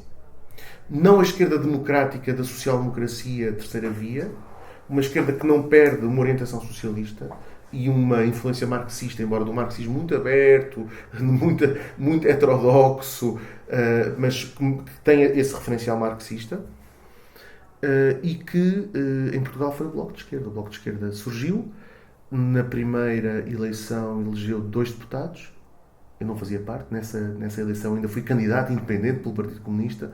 Na segunda eleição convidaram-me para ser mandatário distrital do Fernando Rosas, que é um historiador, um catedrático de História Contemporânea. Eu fui mandatário e a seguir entrei para o partido como militante. Mandatário significa... É um cargo honorífico de mandatário distrital, ou seja, eu era o representante distrital da candidatura do Fernando Rosas à presidência da República, aqui no Porto, em 2001. Em 2002, há legislativas novamente, convidam-me para ser cabeça de lista pelo Porto e fui eleito. A votação aumentou para 3 deputados, os 2 de Lisboa, que já existiam, e eu fui eleito. Fui reeleito em 2006, onde aumentamos para 8 deputados, e entretanto eu decidi, porque por razões mais uma vez familiares e afetivas, decidi que não queria continuar. Porquê? Implicava viver em Lisboa, implicava deixar de prestar um apoio que era fundamental para a minha família, porque entretanto a minha avó já tinha Alzheimer. As manifestações de Alzheimer começaram de forma mais vincada em 2003. Eu sou filho único e neto único. Porque entretanto a minha vida afetiva se tornou um caos, porque as minhas redes de sociabilidade e portanto as namoradas que eu fui tendo eram do Porto e eu vivia em Lisboa e não funcionava. Entretanto o meu pai começa a ficar doente também, portanto eu não tinha hipótese nenhuma. E quando éramos 3 deputados era um trabalho louco, ou seja, era um trabalho em que eu tinha todos os dias intervenções no plenário sobre diferentes temas. Vocês não imaginam o que é de ser um grupo parlamentar de 3 deputados apenas, que tem que falar sobre tudo, que tem que preparar tudo, que tem muito poucos assessores, porque o orçamento dos grupos parlamentares é muito pequeno, e foi um desgaste terrível, que provocou em mim imensa ansiedade, que fez com que eu engordasse 20 e tal quilos, porque me tornei profundamente sedentário, e que fez com que eu chegasse à conclusão de que o que eu queria era fazer sociologia, seguir a minha carreira de investigação e estar perto do Porto e dos meus amigos e da minha família. Portanto, em 2007, renunciei ao mandato. Então chegou a ser eleito uma segunda vez. Sim. E renunciei ao mandato em 2007. Sim.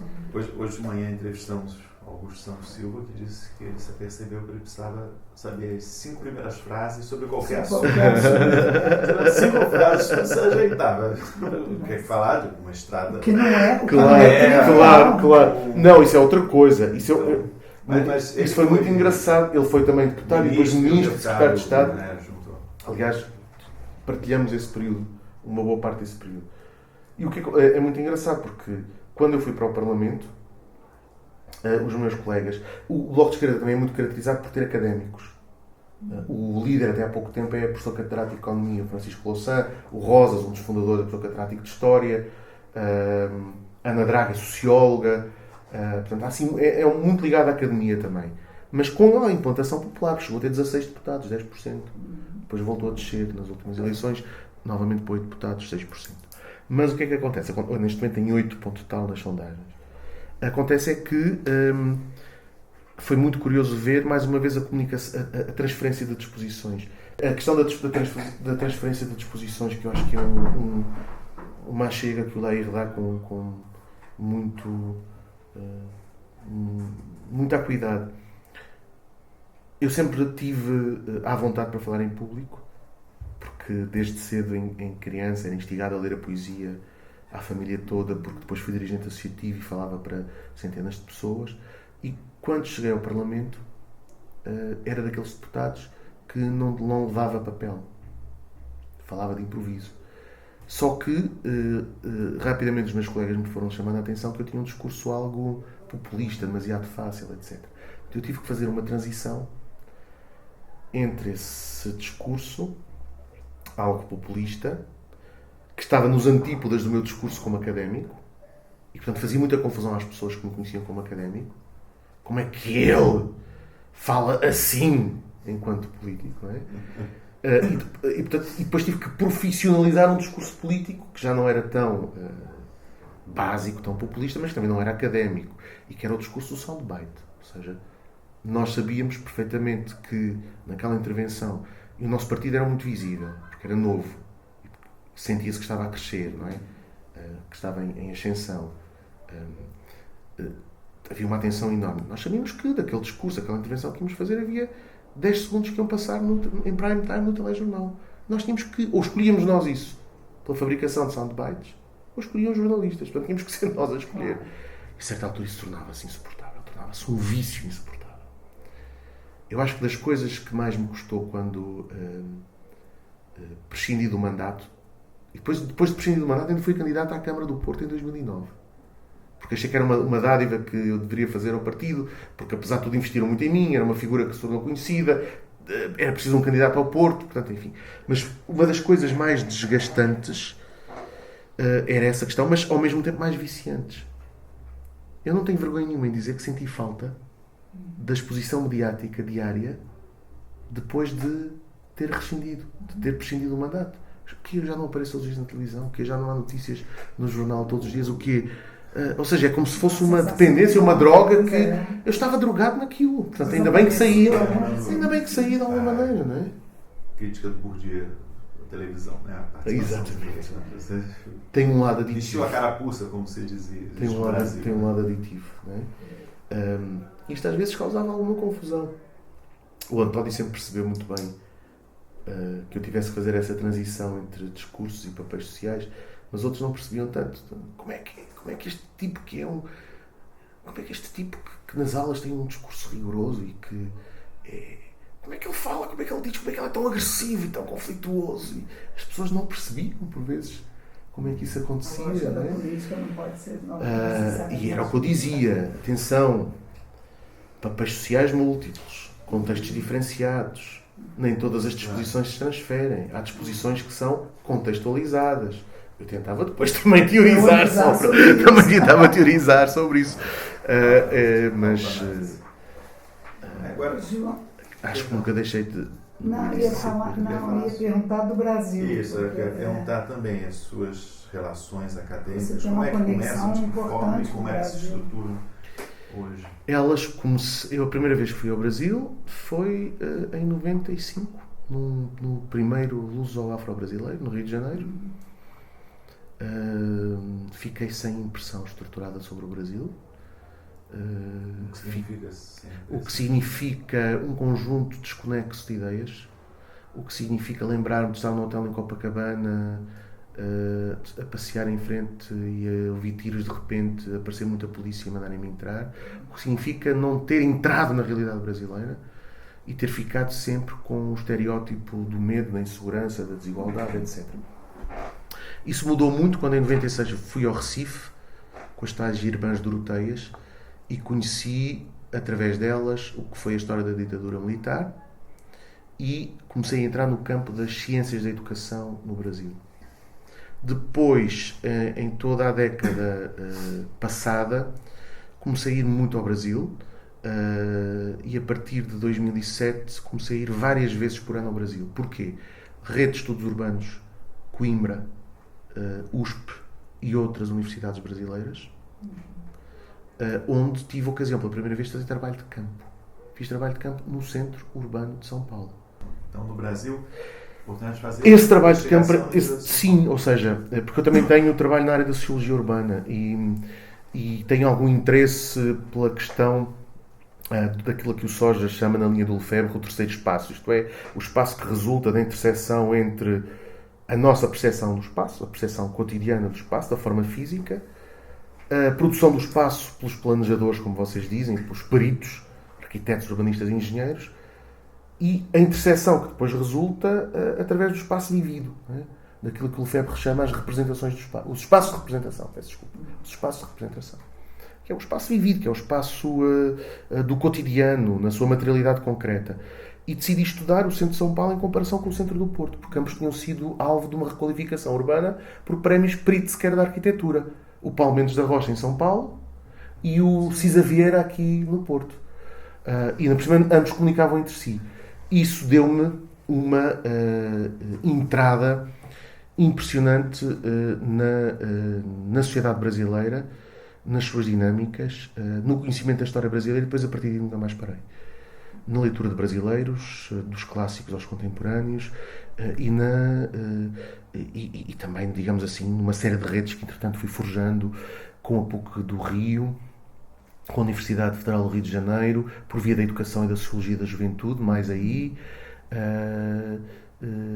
e portanto todos os anos tenho ido 2, 3 vezes ao Brasil, essencialmente no eixo São Paulo, Rio, Belo Horizonte, mas também já estive no Natal, já estive na Bahia, mas essencialmente aí, quer por via da sociologia da educação e da juventude, quer por via da sociologia urbana. E hoje digo isto sem qualquer tipo de demagogia. Se eu tivesse que escolher um outro país para viver, seria o Brasil, sem dúvida nenhuma. É um país onde me sinto bem, e é um país onde eu sinto que as pessoas me... Não é questão de falar a mesma língua, é questão de, dentro das diferenças, que são muitas, haver um patamar de comunicabilidade, haver um patamar de inteligibilidade, que é superior à questão da língua. É outra coisa.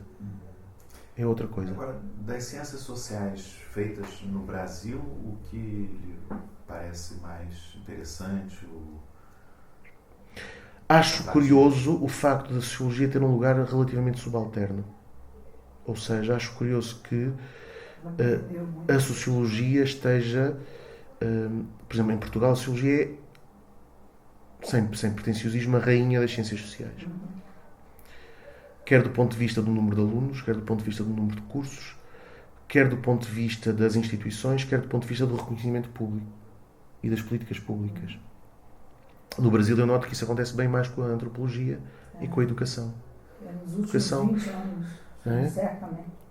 Mas a antropologia no Brasil também é muito próxima do que seria a sociologia. Exato, era isso que eu ia dizer, ou seja, é outra questão, acho difícil no Brasil distinguir o antropólogo... Eu fui orientando o Gilberto Velho, mestrado, doutorado, e aqui o amigo próximo do Antônio da Costa, sociólogo, né? Quer dizer, havia uma muito forte social no muito Brasil, forte. Que era a sociologia aqui do CIE. Eu cheguei a comentar com o Gilberto, num encontro da Ampox, que achava que ele tinha, de alguma forma, com os seus conceitos de projeto e metamorfose, antecipado, feito uma espécie de sociologia avant la lettre daquilo que lá repropõe.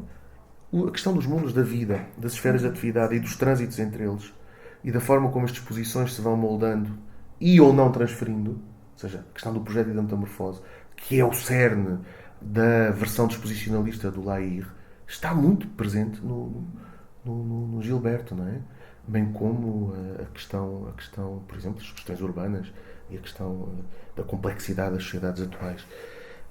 Sim. Outra coisa que eu noto é que há uma enorme pluralidade e diversidade paradigmática no Brasil. Ou seja, se em Portugal nós temos os nossos diferendos, como os que eu há pouco referi, e as nossas orientações plurais também, creio que no Brasil isso acontece muito mais. E creio que há outra coisa no Brasil muito interessante, que é a questão do que muitos me têm dito ser a dívida social. quando eu a certa altura em Belo Horizonte perguntei, mas porquê é que vocês só estudam classes populares? Porquê é que vocês não estudam classes médias? Porque eu acho que isso empobrece, porque estudar as classes... Porque todo o estudo de classes sociais é um estudo que ganha pelo lado relacional. Isto é, como é que nós vamos compreender os contextos cotidianos, as representações, as práticas das classes populares, se conhecemos mal as classes médias?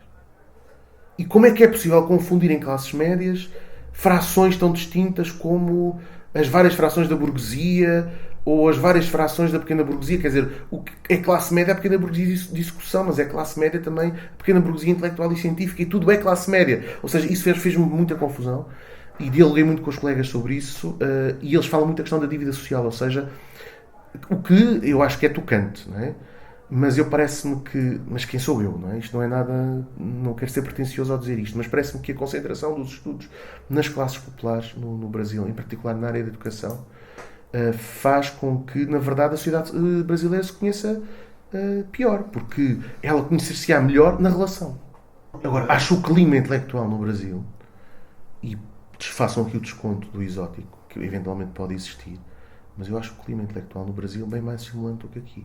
Ou seja, as práticas de discussão coletiva, e vocês vão dizer, não, mas lá também está tudo hiper-individualizado, a competição é enorme, o produtivismo vigora, mas eu acho que, apesar de tudo, as pessoas entusiasmam-se mais a discutir. Não, também há... E acho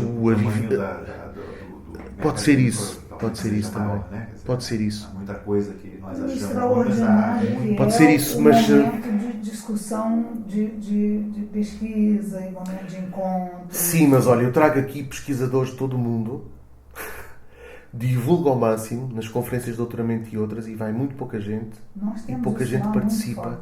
Também tem. Mas eu sempre vou lá e vejo o ambiente entusiasmado, algumas entusiasmante. áreas mobilizam muito mais atenção, outras menos. Mas lá está, isso pode ser, digamos, o olhar exótico da minha parte. Acesso, né? Você mencionou, se eu não me engano, tinha uns 20 alunos de pós-graduação brasileiros aqui. Sim. Não é de pré-graduação. Isso é o mais engraçado. Ou seja, nós começamos a ter alunos de doutoramento brasileiros, mas ainda são poucos, contam-se pelos dedos, porque Coimbra exerce aí uma atração muito forte, mas nós começamos a tê-los também. Agora, onde nós temos muitos alunos é na graduação. Onde é que eu os apanho? Na cadeira de Sociologia da Cultura, que é uma cadeira opcional para toda a universidade. Então apanho alunos que vêm de Antropologia, que vêm de Relações Internacionais, que vêm de Sociologia, que vêm de muitas formações, mas que se encontram nessa cadeira de Sociologia da Cultura. E onde eu forjo laços imensos. A partir daí eu tenho criado novas redes com alunos.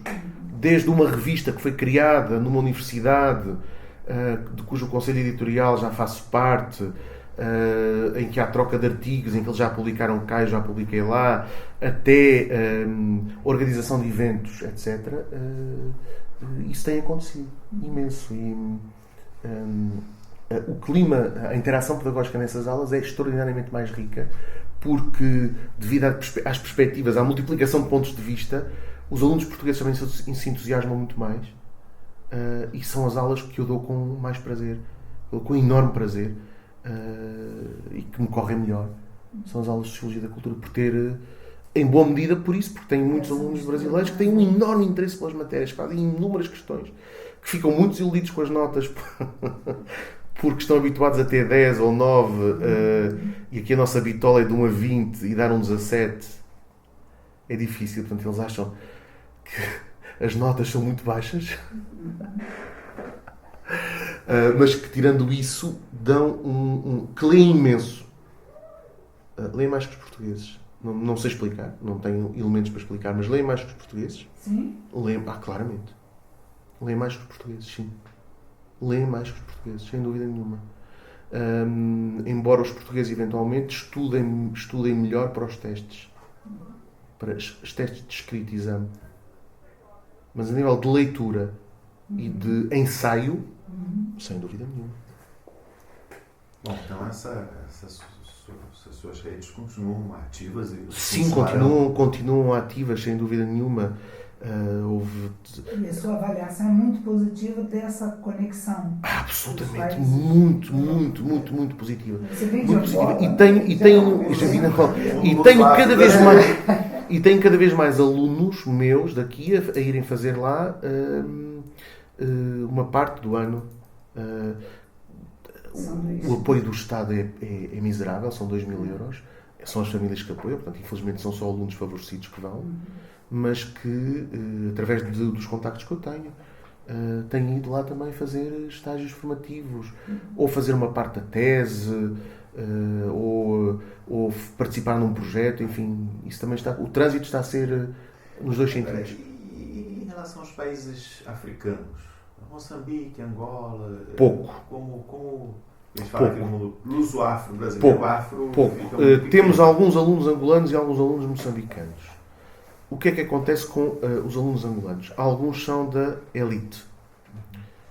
Sendo da elite, estão profundamente impregnados da lógica de cleptocracia que vigora em Angola. E temos tido até casos profundamente embaraçosos de alunos que acham que poderiam comprar os professores e fazer o curso através de esquemas de corrupção. Porque precisam do diploma. Precisam do diploma. Já tivemos deputados angolanos cá. Exatamente. Funcionários do governo. É muito complicado isso. Muito complicado. Outros que não cabem de maneira nenhuma nesse esquema têm uma formação de base muito fraca. O que faz com que tenham uma grande dificuldade em acompanhar, até do ponto de vista de capital linguístico, as matérias. Com os alunos moçambicanos é diferente. Acompanham mais. Com os alunos cabo-verdianos não há problema nenhum. E não são tão endinheirados como... Não, de maneira nenhuma, nem uns nem outros. Você regressou a Angola? Nunca mais. Nunca mais? Não. Nem vontade? Nenhuma. Nem foi a Cabo Verde, Moçambique? Nenhuma. A única coisa que eu consegui foi que as cinzas do meu pai fossem depositadas em Angola, porque uma dessas minhas tias regressou. Mas tenho...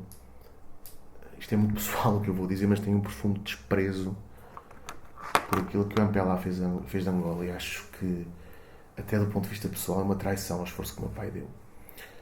Porque transformou aquele país num país de profunda corrupção, de violação sistemática dos direitos humanos, de desigualdades estruturais fortíssimas, de desprezo pelo mais baixo.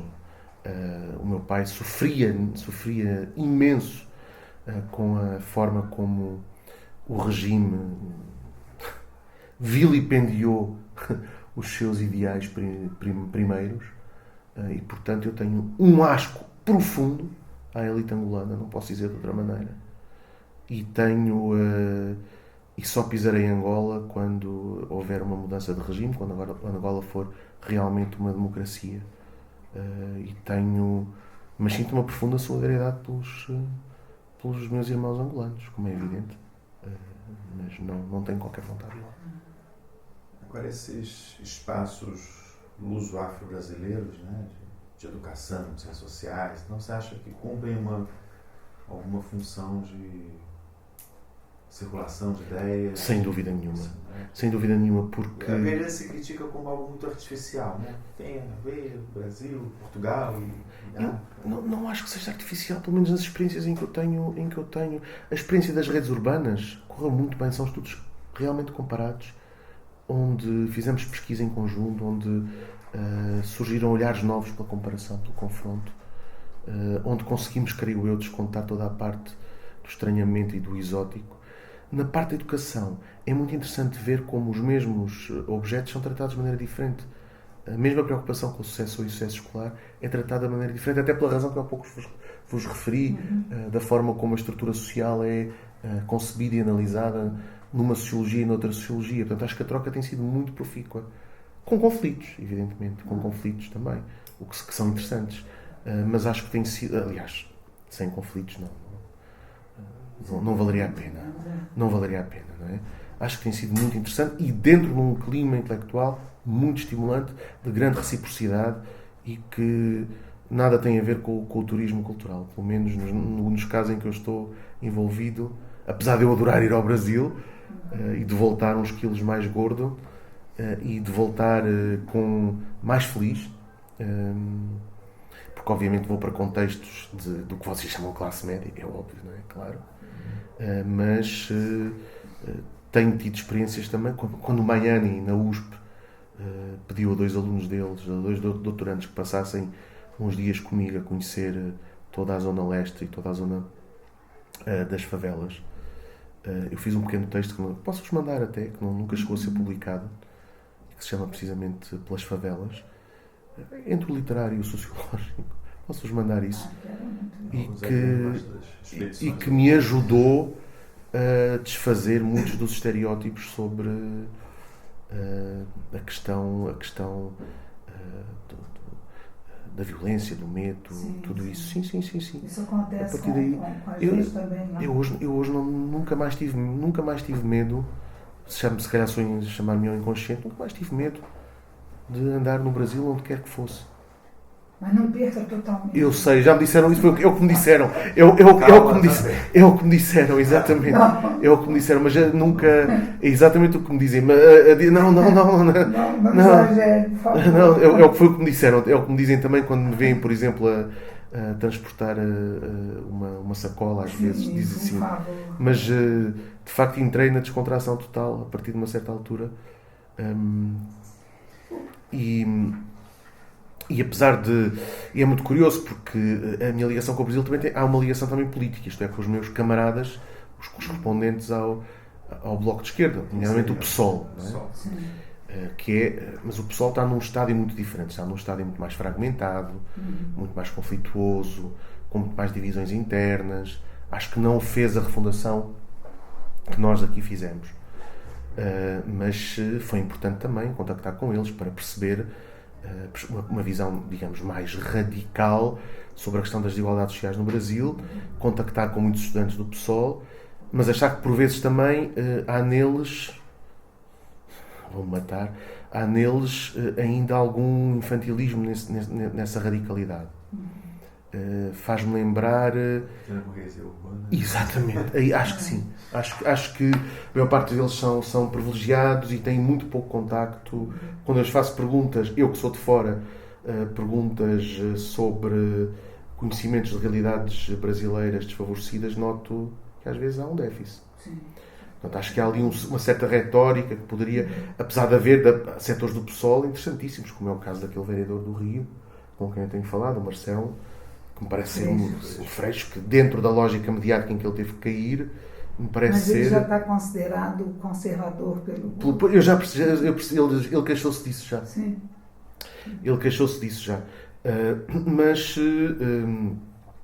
enfim, quer dizer, eu também acho que o governo PT, o governo Lula, é um governo que no essencial é a terceira via, mas acho que não tem a deriva liberal que teve a terceira via na Europa, e portanto há que fazer distinções.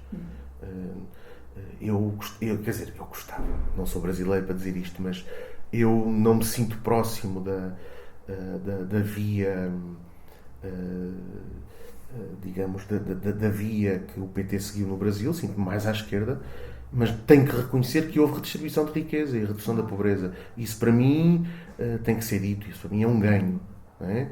Sei que houve inúmeras privatizações, sei que há inúmeras lógicas de mercantilização, sei que há compadrio e corrupção, sei que há também uma clientela à volta do PT, sei que há cooptação de líderes sindicais, mas há, de facto, redução de pobreza e desigualdades. E, por favor, isso na Europa já não acontece há décadas. Portanto, é isso que eu às vezes digo aos meus camaradas do PSOL. E os direitos trabalhistas também, aqui têm desregulado. Portanto, eu isso tenho alguns diferentes com os meus camaradas do PSOL. Mas uma vez aconteceu uma cena... Já agora conto isso, é algo anedotário, mas uma das vezes que eu fui, das primeiras vezes que fui ao Brasil na década passada, foi a convite do Governo de São Paulo. Porque a chefe de gabinete da Marta Suplicy assistiu, por acaso, ao lançamento de um livro meu sobre Escola, Território e Políticas Culturais, aqui no Porto, no Café Majestic. Gostou da apresentação, convidou-me. Fui convidado e calhou com um fórum social. E a certa altura, sem eu me aperceber, dentro desse fórum social... Eu estava falando num comício da Marta Suplicy para 12 mil pessoas, sem eu ter tido noção.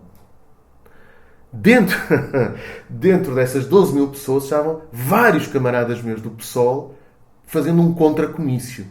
e que no final praticamente me agarraram pelo colarinho. Então, como é, camarada? Você está traindo a gente. Está falando do comício da Marta Suplicy. Portanto, foi das situações mais embaraçosas pelas quais eu passei. Porque eu tinha sido convidado do Estatuto Académico. Eu pensava que estava fazendo uma intervenção académica. De repente vou para um anfiteatro que tem 12 mil pessoas. Era um comício da pré-campanha da Marta Suplicy, que já estava em rota de colisão com o PSOL. Foi a maior confusão. Nessa altura eu era deputado. Portanto, foi a maior confusão. Redes sociais. A Marta agora é ministra da Cultura. Né? Eu sei. Bom, tem uma pergunta que nós costumamos fazer, meio boba talvez, mas se você tivesse que destacar um livro mais impactante, somente o livro dos Ciências Sociais, ou talvez não dos Ciências Sociais, marcou.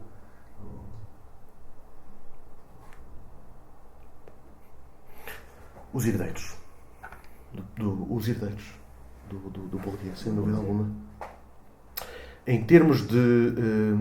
estou muito distante dele hoje em termos epistemológicos. Também não estou assim radicalmente distante, mas estou muito distante.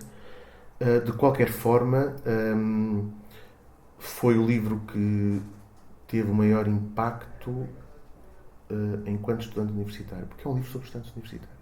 Sim. Ao ler Les Héritiers, na versão francesa, houve qualquer coisa na minha vida que mudou, sim. Esse foi sem dúvida um livro de fortíssimo impacto. Mais recentemente, se eu quiser citar outro livro que tenha tido um fortíssimo impacto em mim, eu diria A Cultura dos Indivíduos, do Bernard Lahire. É muito interessante essa aproximação desses dois livros, eu acho. Bom. Não sei se... Muito obrigado Muito obrigado pela vossa atenção, disponibilidade.